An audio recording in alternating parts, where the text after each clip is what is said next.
Beredar video seorang wanita nangis sambil marah-marah karena mendapati warungnya dibongkar paksa oleh Satpol PP. Dia tak terima warungnya dihancurkan begitu saja karena merasa sudah minta bantuan kepala desa, kades, atau lurah agar warungnya aman. Lebih mengejutkannya, dia membongkar imbalan apa yang sudah diberikan pada kades agar warungnya tak dibongkar.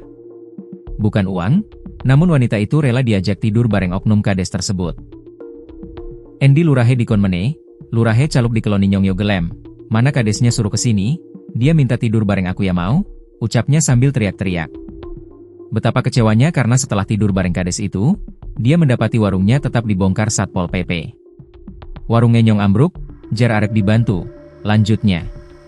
Tak terima karena sudah merasa dirugikan oleh oknum kades itu, dia berani menyebut namanya terang-terangan. Aku nggak terima, katanya mau dibantu. Di mana kamu Lurah Taslim? Lurah Taslim, ucapnya dalam bahasa Jawa ngapak.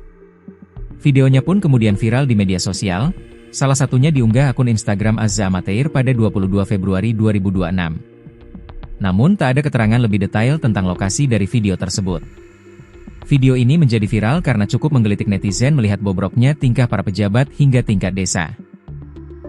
Jika memang kejadian dalam video itu benar adanya, ini artinya oknum lurah di desa itu sudah menggunakan kekuasaannya untuk mengelabuhi rakyatnya. Dia menjanjikan sesuatu dan meminta imbalan dari rakyatnya.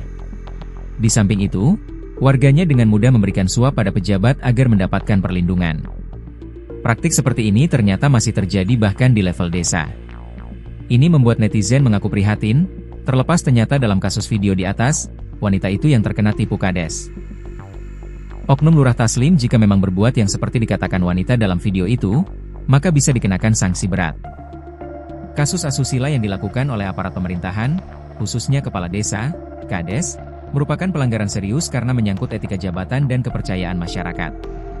Hukuman bagi kades dalam konteks ini dibagi menjadi dua jalur utama yakni hukuman administratif, pemberhentian dari jabatan, dan hukuman pidana, penjara. Berdasarkan UU Nomor 6 Tahun 2014 tentang desa, seorang kepala desa dapat diberhentikan jika melakukan tindakan yang meresahkan masyarakat atau melanggar sumpah janji jabatan.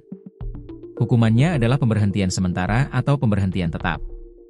Jika tindakan asusila tersebut memenuhi unsur pidana, maka kades akan diproses berdasarkan Kitab Undang-Undang Hukum Pidana, KUHP, atau UU Tindak Pidana Kekerasan Seksual, UU TPKS.